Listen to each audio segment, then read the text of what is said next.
Olá, boa tarde a todos. Nessa sexta-feira, 18 de novembro de 2022, estamos aqui com mais uma edição do Crypto Wrap-Up da Home Research. Agradeço a sua audiência, caro assinante da Home Research, e amigos que assim, participam, que assistem aí esse nosso produto, esse nosso wrap-up do mercado de cripto de toda sexta-feira aqui na Home Research. Estamos aqui nessa sexta-feira linda aqui, às 14 horas e 27 minutos. Hoje estamos gravando um pouco mais cedo, nessa linda sexta-feira aqui em São Paulo. Espero que esteja um clima bom aí para vocês, de onde vocês estejam nos assistindo, né?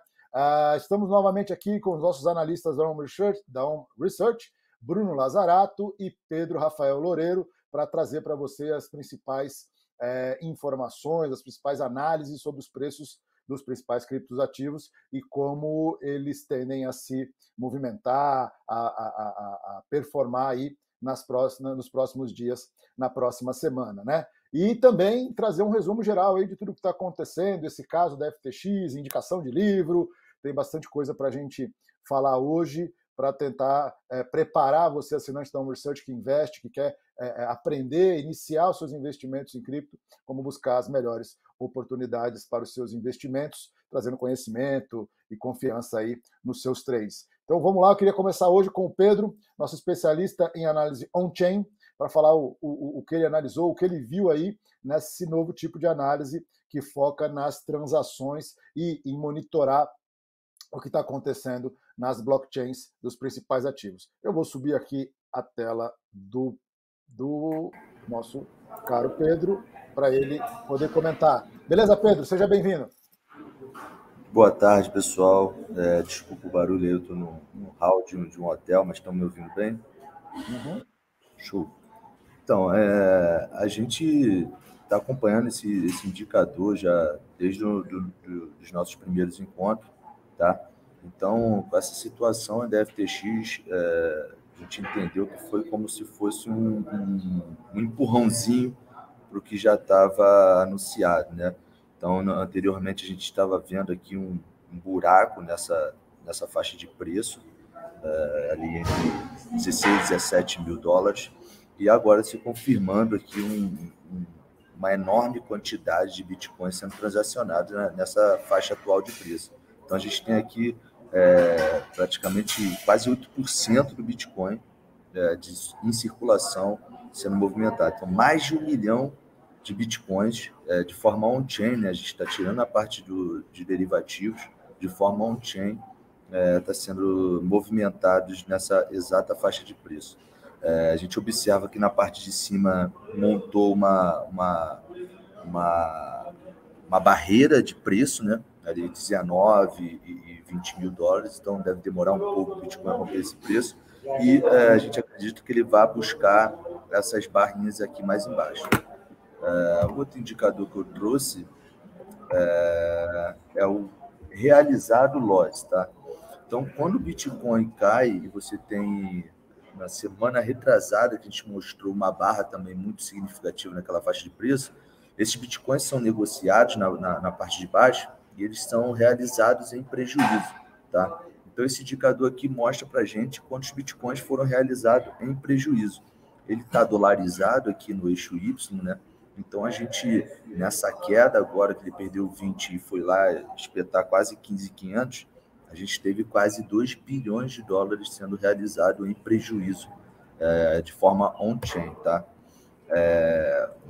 Outro indicador aqui que eu trouxe, ele é bem interessante, ele acompanha as baleias, tá? E a gente observa que nessa queda as baleias aproveitaram muitas oportunidades para acumular. Então hoje a gente está chegando aí na faixa de mais de 120 endereços com mais de 10 mil bitcoins em cada wallet, em cada custódia, tá?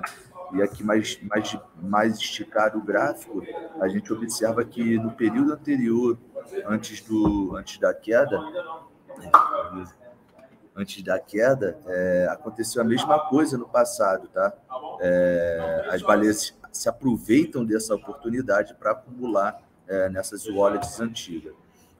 O outro indicador que também a gente tem acompanhando é o número de bitcoins em circulação em prejuízo. Então, a gente voltou lá para a faixa verde, tá? É onde mais da metade dos bitcoins se encontram em prejuízo, e a gente chegou a espetar que 45% de todos os bitcoins em circulação encontram-se em prejuízo. Novamente, é uma das melhores oportunidades para poder se acumular, até porque a gente está começando a acompanhar os movimentos dessas baleias, que são carteiras antigas, que são carteiras que obtêm ganho exponencial ao longo do tempo. Então, a gente não tenta inventar a roda aqui, a gente vai acompanhando os vencedores de todos os ciclos, né? Esse outro indicador aqui também é bem interessante, ele analisa o fluxo de números de transações de entrada para a exchange, tá? Então, nessa queda, a gente observou que ele subiu muito, tá? Foram mais de 105 mil transações entrando em corretoras, tá? Muitas pessoas para se proteger, outras pessoas jogando a toalha e vendendo suas posições com medo, e outras pessoas também saindo de corretora. Mas o fluxo foi maior de entrada. Outro indicador que a gente está acompanhando também a semana toda, todas as vezes que a gente tem se encontrado, é sobre a alavancagem. Então, a gente repara que mesmo com a queda, o mercado ainda se manteve alavancado, tá? Então, a gente pode esperar mais um pouco de vol aí, um pouquinho mais para frente. Esse indicador também complementa lá os bitcoins realizados em prejuízo. Então, aqui a gente tem todos os bitcoins que hoje se encontram em prejuízo, tá? Então, são mais de 10 milhões de bitcoins. A gente tem um total aproximado de 19 milhões de bitcoins em circulação. Então, mais de 10 milhões hoje se encontram em prejuízo, tá?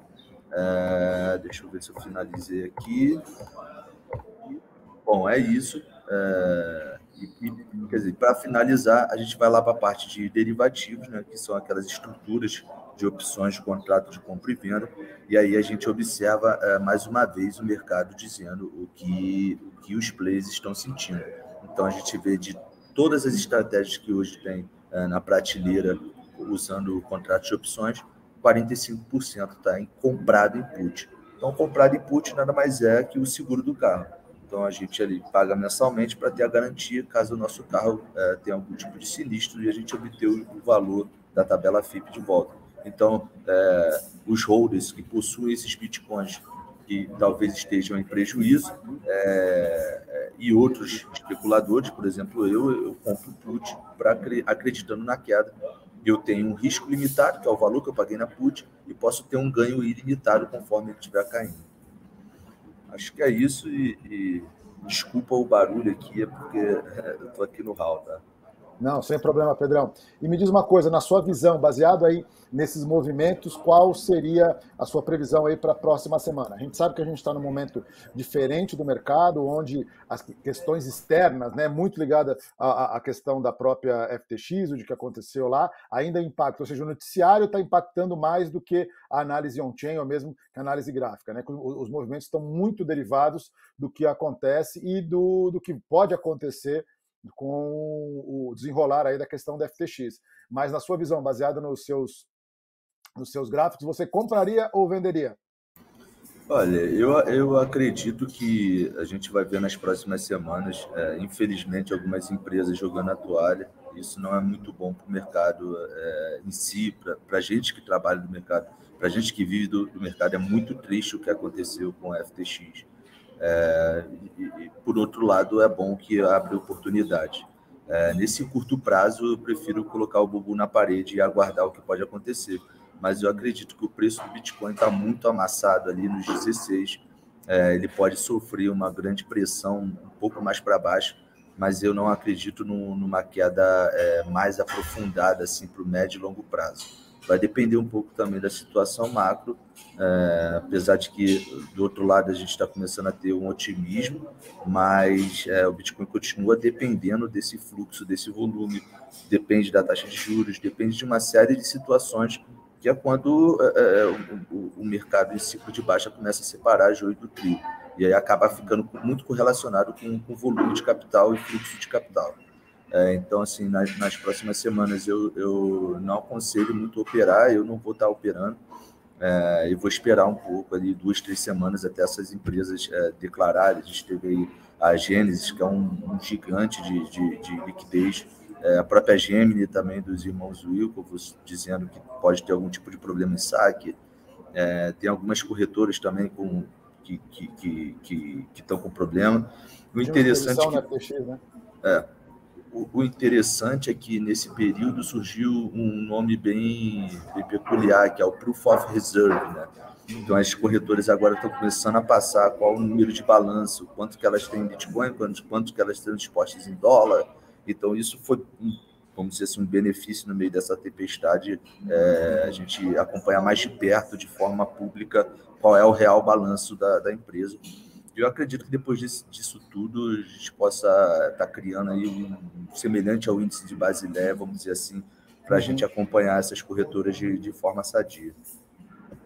Eu acho que eu concordo com você. Eu acho que no final das coisas é um grande impacto ao mercado. Eu acho que vocês com certeza sabem disso. A gente perdeu uma oportunidade muito grande na última semana de ganhos junto às ações de tecnologia, que existia uma correlação muito grande. Então, muita gente apostava aí que se não tivesse tido, nesse caso da FTX, o Bitcoin estaria perto dos $25 mil, né? Até porque ainda estava muito correlacionado com as ações de tecnologia, com as ações de risco, justamente pela perspectiva macro que se apresentava naquele momento. Eu concordo com você, eu acho que esse movimento todo, esse problema todo, vai forçar o mercado cripto em geral a ser mais transparente, né? O Proof of Reserves, eu acho que é uma iniciativa que começou pela Binance e depois por outras exchanges, é uma métrica interessante, né? Claro que a gente tem que analisar, né? E como nós temos um pouquinho mais de experiência, tá bom, quem fez esse Proof of Reserve, ele é auditado, não é? Quem fez a auditoria? E, cara, depois que aconteceu com a FTX, sinceramente, eu acho que a gente tem que ter um choque, usando um termo aí da política, um choque de gestão nessas exchanges, no sentido de passar mais transparência para os seus clientes, né? Então, eu vejo como positivo essa iniciativa do Proof of Reserves, mas com certeza, além da iniciativa, tem que ser, vamos dizer, evidências de que essas provas são verdadeiras, auditáveis a qualquer momento, né? Mas eu acho que a autorregulação é sempre uma coisa boa, né? A autorregulação busca sempre trazer mais transparência para qualquer mercado, ao mesmo tempo tentar não barrar a inovação, né? Então, obrigado, Pedro, aí, pela sua análise. Eu também acho que é um momento para a gente ficar um pouco fora do mercado, né? E quando eu digo fora do mercado, pode ser até estudando, né? Pode ser até se preparando para uma utilização mais consciente dos seus ativos de cripto, o pessoal estudar como é que faz uma autocustódia, como é que você monta uma carteira, coisas que a gente vem falando há muito tempo, né? E que só dói quando o cliente, o usuário, e infelizmente isso aconteceu na FTX, toma uma paulada dessa como esse caso. Mas vamos voltar à nossa análise aí, acho que tem muito para falar, a gente deve dedicar um tempinho aí a uma análise do que está acontecendo nesse caso FTX, mas eu queria que você, Bruno, agora, pela sua perspectiva de análise gráfica, pudesse falar para a gente um pouco o que você viu aí, qual a sua análise e a sua perspectiva aí até sexta-feira que vem. Muito boa tarde, como que vocês estão?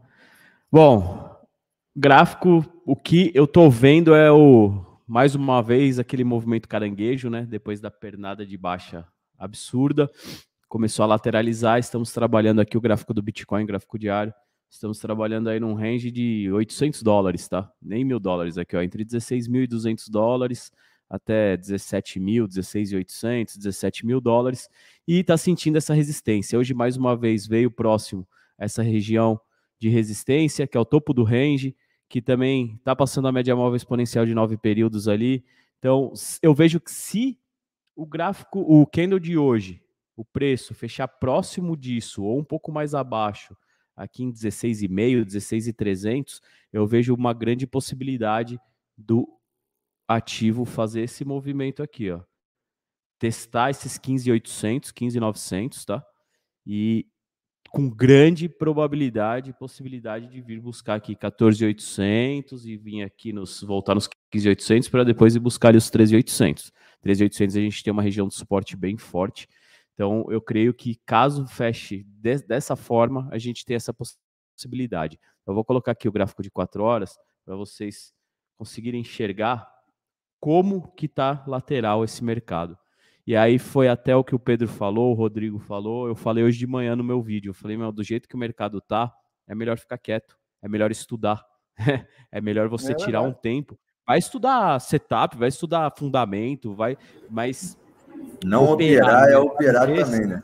Não operar é exatamente. operar também. Não operar é Então, operar assim, também. operar no mercado desse, eu sei porque eu tô operando, é minha profissão, mas estou com. Quando eu entro com a mão leve, fazendo trade mais curto, e assim, às vezes às vezes eu pego para fazer day trade, eu começo a fazer day trade, eu faço 15, 20 trades num dia. Agora eu tô fazendo 2, 3, 4 trades num dia, até porque nem aparece oportunidade, porque tá lateral, eu vejo que o volume caiu bastante. Então, assim, tem que tomar cuidado. E se fizer esse movimento que eu tracei aqui, a gente vai ter uma grande oportunidade, né? Uma oportunidade ou de fazer um preço médio, de melhorar o seu preço médio, ou de fazer novas entradas ali para quem ainda não está dentro do mercado, e vai trazer volume e volatilidade para o mercado. E é isso que está faltando nesses últimos dias. Enfim, isso que eu vi para o Bitcoin. Ethereum. Ethereum é a mesma coisa, ó. Aqui nos últimos dias, a gente está num range de nem $50, entendeu? Então tá bem espremido aí, tá bem difícil de fazer operações, e o que eu vejo é isso, perdendo aqui a região dos 1.185, deve buscar aqui os $1.100, $1.000, até quem sabe os $900, que é o fundo de junho. E superando os 1.230, $1.240, creio que vai correr ali nos 1.300, $1.350, tá? É o que eu vejo para Ethereum. Moedas que estão se mostrando forte aí nesses últimos dias. Matic, né? Matic, a gente já comentou dela semana passada. Tô olhando ela agora, inclusive. Tô olhando aqui ela agora. Matic, Link e Atilis. Atilis está forte por conta da Copa do Mundo, né? Por conta dos fan tokens, enfim. Deve ser um oba-oba passageiro aí. Então, tomem cuidado para não cair no oba-oba, não cair no FOMO. Vai voltar para 50 centavos, vai dobrar 100%. Não, toma cuidado, né? Estuda, faz a sua análise gráfica, a sua análise técnica. No momento, a gente está chegando em região de resistência. Se a gente abrir aqui o gráfico diário da Atilis, região forte de resistência nessa faixa de 26 centavos, 27 centavos, até os 30 centavos. A gente vai ter bastante resistência. Então, tomem cuidado, porque caso o Bitcoin faça um movimento de baixa que eu tracei ali, caso perca essa região aí dos $16.000, 15.800, nada vai segurar, né? Tudo vai sentir. Então, é isso que a gente tem para hoje, mas creio que esse movimento aqui vai se confirmar se vier uma notícia bem negativa. Se não, deve ficar lateral aí até novas notícias, novos capítulos dessa novela cripto que a gente tem vivido aí nos últimos dias, né? Lembrando, só fazendo um jabá, a carteira semanal que a gente fechou na segunda-feira, o Bitcoin caiu 22% e a carteira caiu 0,30, hein, pessoal? Só lembrando aí, né, puxando a sardinha. E essa semana a gente tem, eu não medi hoje ainda, vou fechar na segunda-feira, como de costume, fecho no domingo à noite, na segunda eu faço atualização. Tem 2 ativos que pegaram, um ativo pegou alvo 2, um ativo pegou alvo 1, o Bitcoin, um deles foi o Bitcoin, porém não está performando bem, e a gente está em 2 trades abertos lá, que é Matic e Ethereum. Vamos ver se alcança esses alvos aí nesse final de semana.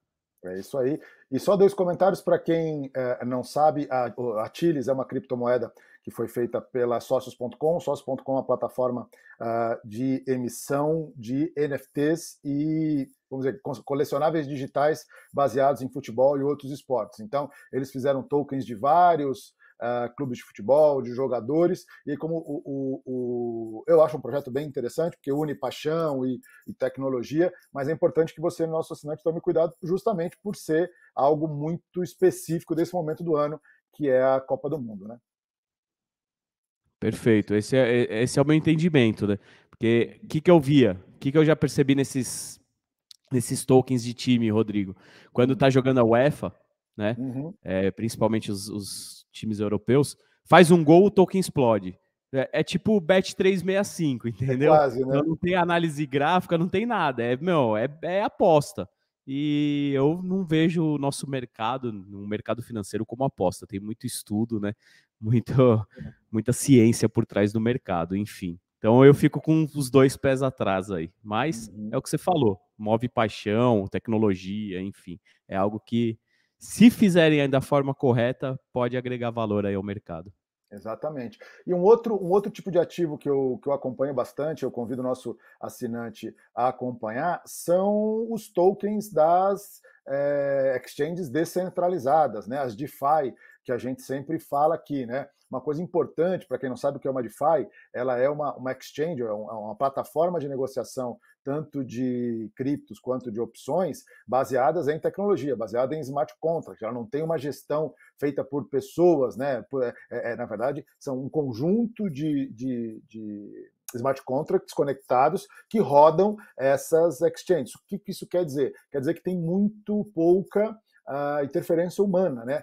Todas as regras de negócio, das taxas e como a operação é feita, os pools de liquidez, etc., são todos já pré-determinados no código, né? E uma notícia interessante dessa semana é que, dado ao problema da FTX, houve um grande crescimento da Uniswap, que é a maior DeFi que nós temos hoje. Existem outros, PancakeSwap, Aave, etc., mas a Uniswap hoje já é a segunda exchange no mundo em negociação, perdendo só para a Binance, e como eu disse, é uma exchange totalmente baseada em software, né? E aí vale a pena a análise da sua parte, senhor caro assinante da Home Research, que é justamente isso. O que é melhor? É melhor você ter uma empresa centralizada, gerenciada por um ser humano, que obviamente como ser humano pode ser passível a falhas, a fraudes, etc., ou um sistema totalmente digital e automatizado, que também é passível de falhas, mas aí falhas no código, bugs, hacks e etc. Então, é importante você, como interessado na área de cripto, poder mensurar o que é mais interessante para o seu perfil, estudar e, o mais importante, saber dessas possibilidades, né? E, obviamente, o token da Uniswap andou bastante de lado aí nos últimos dias, pode ser uma oportunidade interessante, desde que o mercado, em peso, né, passe a utilizar essas exchanges descentralizadas aí para os seus trades de cripto. E hoje você já tem serviços bastante complexos sendo oferecidos aí por essas DeFi, né, por essas exchanges descentralizadas. Beleza? Mais algum gráfico, Bruno? Posso tirar aqui? Ô, Rodrigo, então, só você chamou a atenção das exchanges de DeFi. Aí tá a DYDX. Olha a valorização que ela teve no período de crise, né? Teve a queda, claro, sentiu, como todo o mercado, mas depois ela teve uma valorização de 128%, 130% aí em uma semana, entendeu? Isso mostra a forte procura por essas exchanges, né? Por essa modalidade de trade. E como ela tem, como você citou, a Aave, tem a Uni, tem a SushiSwap, enfim, tem uma infinidade. Essa aqui até eu só vou confirmar se ela tá no top 100, que provavelmente ela vai entrar na carteira semanal da próxima semana. Legal. Qual que é essa que falhou na hora que você falou? DYDX. DYDX, tá bom. UIDX. Essa é uma exchange descentralizada, né? E subiu mais que as outras, né? Subiu mais que a própria Uni, né? Sim, ela performou muito bem. A Uni, eu vou colocar o gráfico da Uni aqui, ó. A Uni está bem lateral. Então a Uni pode ser uma oportunidade, né? Que a gente vê as outras subindo. Quer ver? Vamos dar uma olhadinha na Aave aqui. Cadê você, Aave? Tá aqui, ó. A Aave também deu nada demais, está bem lateral. Então quem performou bem foi a DYDX, a SNX também, que estava na nossa carteira semanal, performou bem. É porque daí eu escolho uma delas para colocar na carteira, né? Porque não queira, existe o risco, ainda mais nessas menores, o risco é um pouquinho maior. Mas daí a gente tem aqui a SNX, ó. É que a gente pegou bem no fundo, né? Ela não performou tão bem quanto a DYDX, mas se a gente pegar aqui dessa região, ela chegou a entregar aí quase 20%, né? Enfim. Mas oportunidades, temos que estar ligado. O protocolo tá indo bem, os protocolos DeFi. Que bom. Beleza, Brunão, obrigado aí pela sua análise e até por buscar essas outras oportunidades. Aí eu convido ao assinante da Home Research ter acesso à nossa carteira cripto semanal. É um outro produto que a equipe de cripto da Home Research publica, né, junto com aí o trabalho do Pedro e do próprio Bruno, perdão, e convido o assinante aí a participar e acompanhar aí e buscar as oportunidades. Como o próprio Bruno disse, enquanto o Bitcoin caiu 22%, a nossa carteira se manteve praticamente estável, o que em momentos como esse já é um grande ganho, né?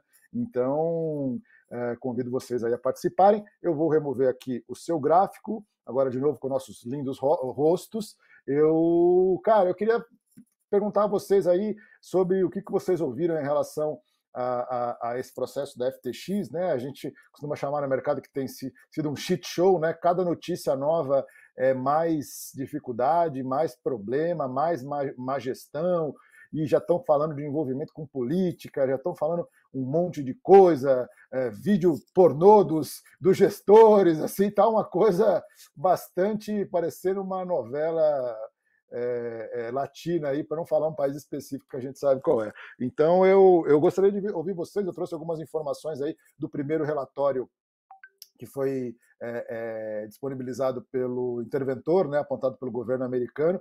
Por acaso é o mesmo cara que cuidou do caso da Enron, né, que foi um grande escândalo, e na visão dele o escândalo da FTX pode ser o maior escândalo ou a maior fraude financeira, aí, maior até do que a própria Enron, né? Então eu queria ouvir a opinião de vocês aí para depois falar um pouco do que eu vi esses dias aí. Foi uma baixaria, né? Vamos falar real, uma baixaria o que eles fizeram. Acho que tirar o corpo fora também não vai adiantar de nada, então todo mundo assumiu o risco de crédito que é iminente dentro do mercado. Mas, de fato, para mim, eu como operador, acharia que a FTX seria a última da fila a quebrar, né? Tinha outras ali. E aí, para resumir, fazendo uma analogia que eu conversei com bastante gente, eu acho que, cara, o mercado de cripto tem 14 anos. 13, 14 anos. E, cara, qual a moleque de 13, 14 anos que não faz molecagem? Eu acho que só foi mais uma molecagem da idade.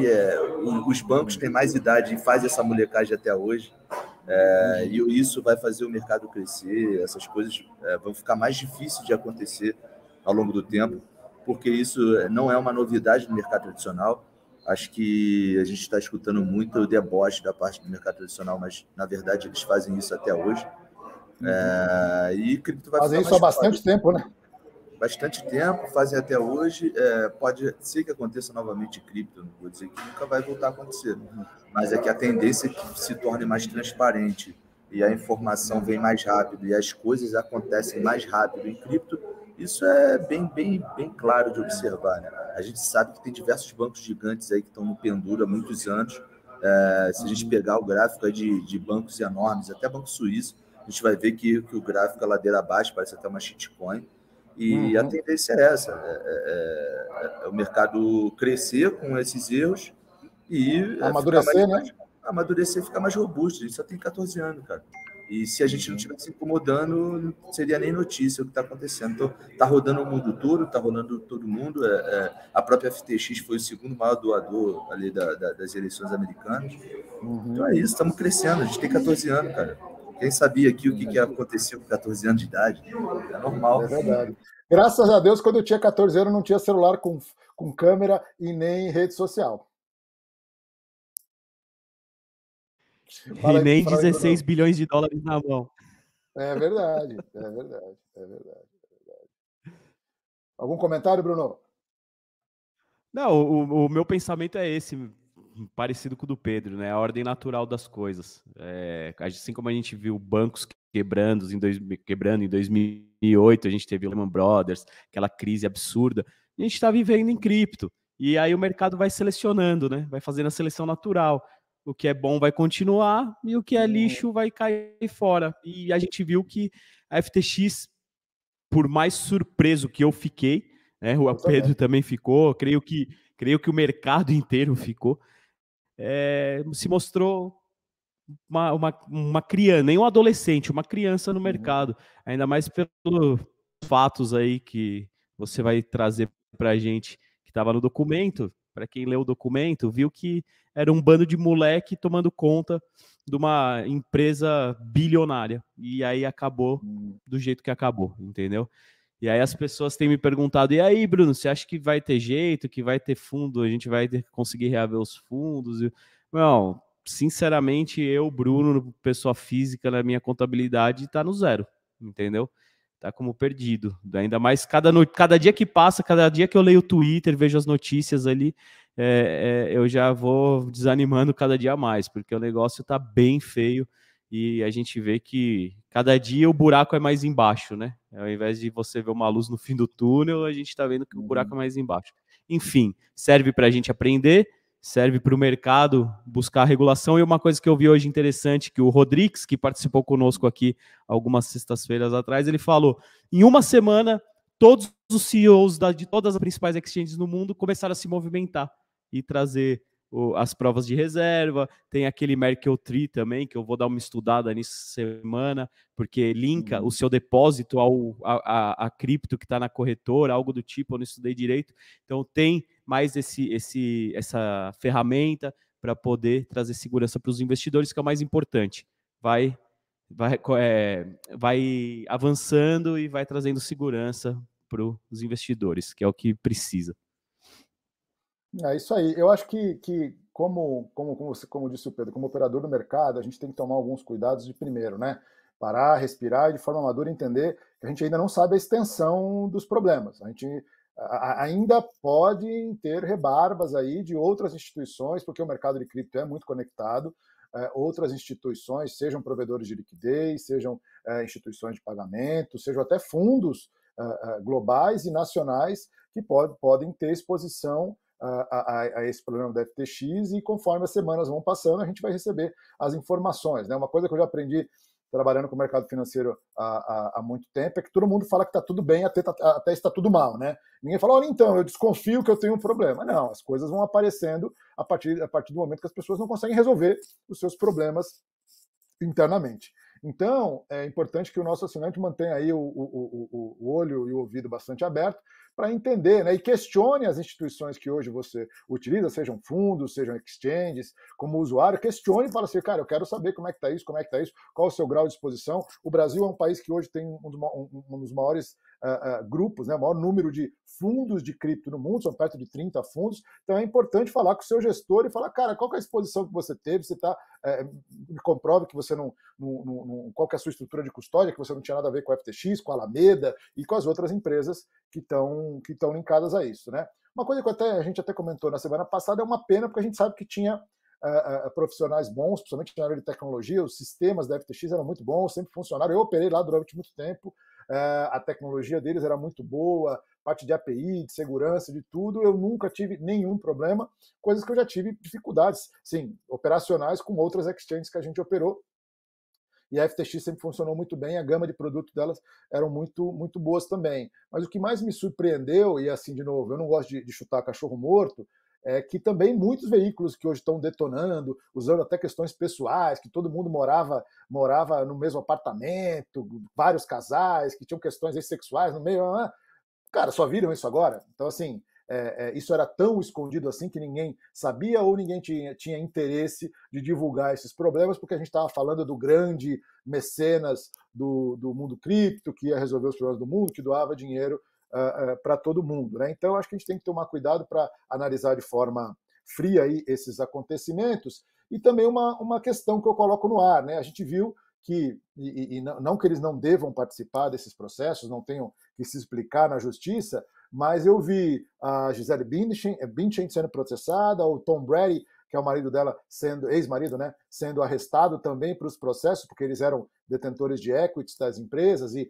teoricamente, faziam parte dos conselhos, mas, obviamente, muito mais por uma exposição. Eu acho que eles têm que ser responsabilizados, porque eles colocaram a imagem deles para atrair clientes para a FTX, mas eu não vi ninguém processar ou mesmo trazer junto ao processo nenhum político que recebeu dinheiro da FTX, né? Será que não seria interessante esses grupos políticos que receberam doações vultuosas de campanha não serem trazidos também? Falar, pô, explica aí, né? Peraí, você sabia de onde viu o dinheiro? Não, né? Esses caras têm que se explicar. A gente está falando de dezenas de milhões de dólares que foram doados para campanhas, principalmente nos Estados Unidos e principalmente para um grupo político específico, né? Quais seriam essas ligações, né? É importante que todo mundo que participou de uma forma ou de outra se explique. Eu acho que isso daria mais transparência para o mercado, mais oportunidade das pessoas terem acesso à informação relevante para poder tomar aí as suas decisões, né? Mais algum comentário quanto a isso?